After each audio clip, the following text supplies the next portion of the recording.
मेरे शरीर में जो बाबा साहब का खून दौड़ रहा है, ये उसके लिए आप लोगों का सम्मान है।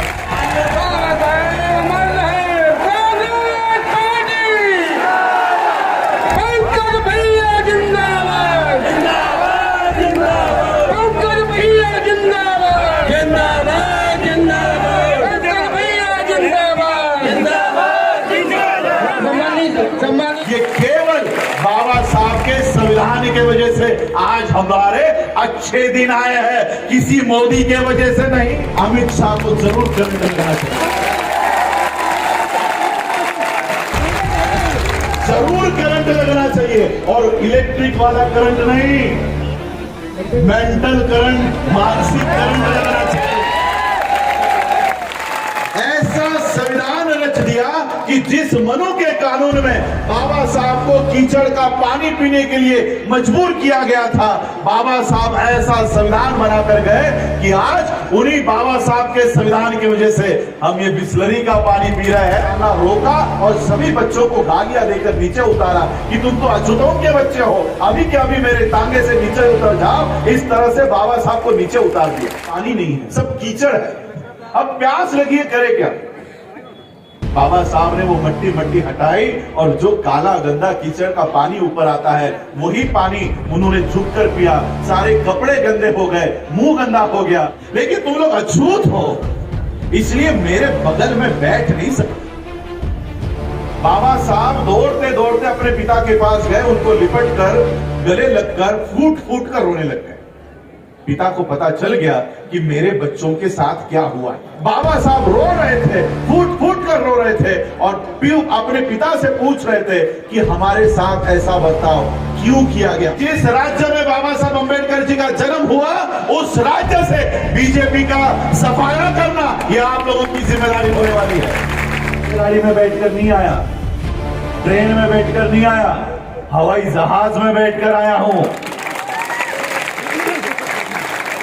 सिर्फ 70 साल के संविधान की बदौलत जिन बाबा साहब को बैलगाड़ी में भी बैठने का अधिकार मनु का कानून नहीं देता था, बाबा साहब का संविधान आज हमें हवाई जहाज उड़ाने का अधिकार देता है। तो पता होगा, दिल्ली के इलेक्शन जब चल रहे थे तो इस देश का गृह मंत्री, होम मिनिस्टर, देश का अमित शाह ये बात कर रहा था कि ईवीएम मशीन का बटन इतने जोर से दबाओ कि मुसलमानों को करंट लगना चाहिए।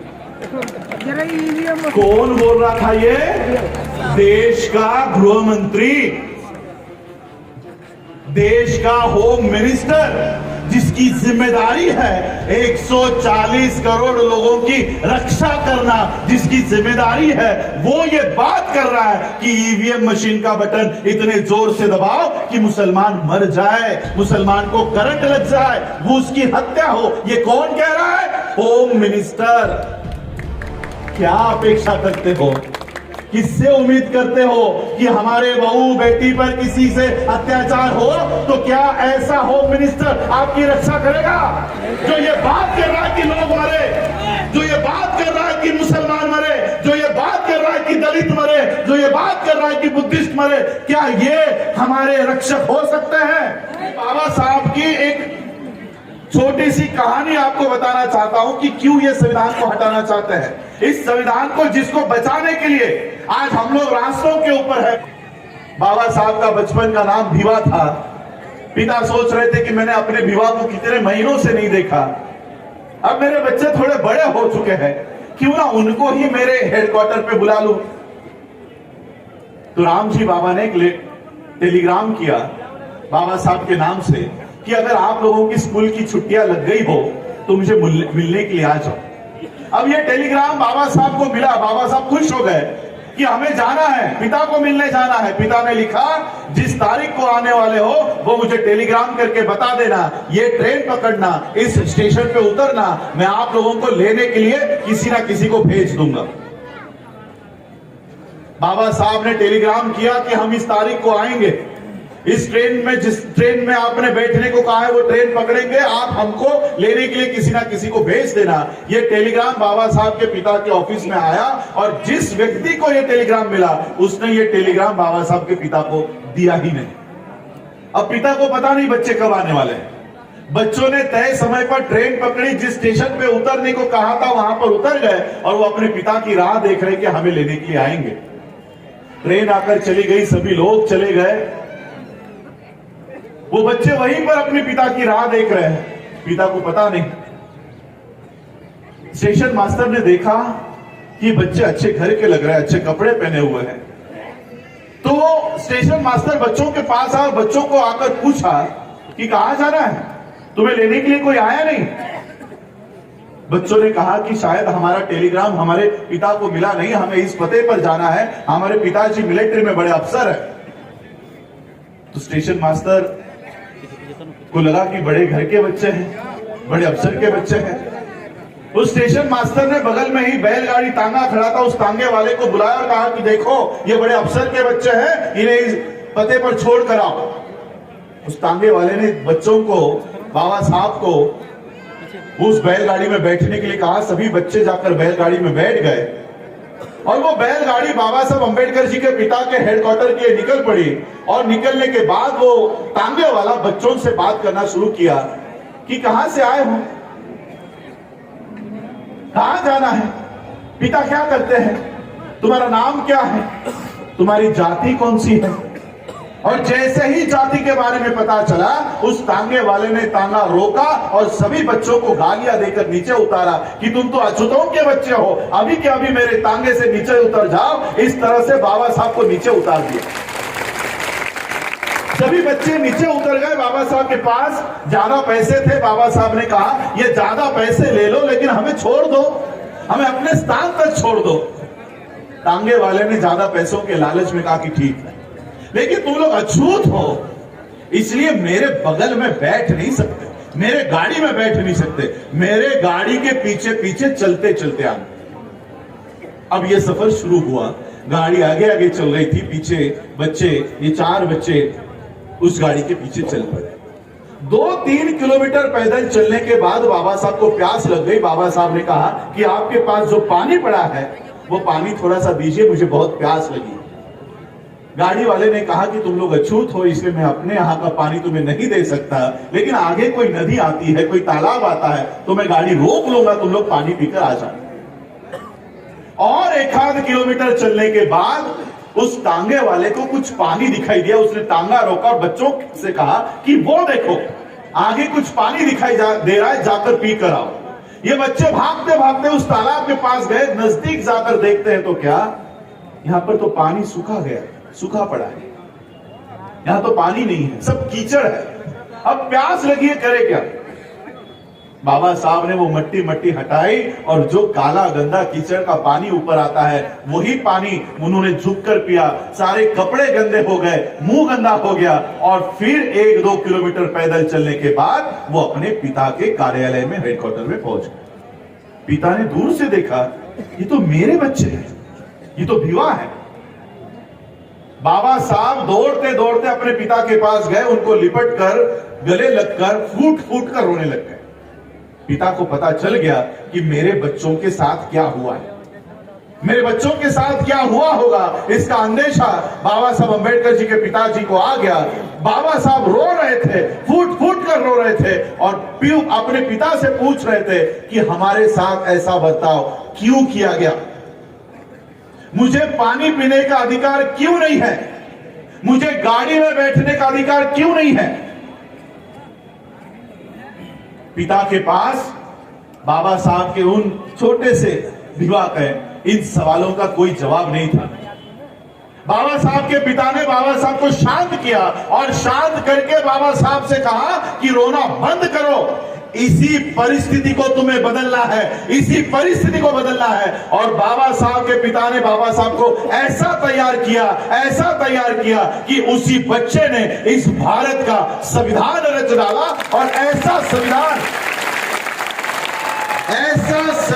रच दिया कि जिस मनु के कानून में बाबा साहब को कीचड़ का पानी पीने के लिए मजबूर किया गया था, बाबा साहब ऐसा संविधान बनाकर गए कि आज उन्हीं बाबा साहब के संविधान की वजह से हम ये बिस्लरी का पानी पी रहे हैं। ये बाबा साहब के संविधान की ताकत है, बाबा साहब के संविधान की बदौलत है। आज मैं कल यहां पर आया हूं, बैलगाड़ी में बैठकर नहीं आया, ट्रेन में बैठकर नहीं आया, हवाई जहाज में बैठकर आया हूं। सिर्फ 70 साल के संविधान की बदौलत जिन बाबा साहब को बैलगाड़ी में भी बैठने का अधिकार मनु का कानून नहीं देता था, बाबा साहब का संविधान आज हमें हवाई जहाज उड़ाने का अधिकार देता है। ये केवल बाबा साहब के संविधान के वजह से आज हमारे अच्छे दिन आए हैं, किसी मोदी के वजह से नहीं।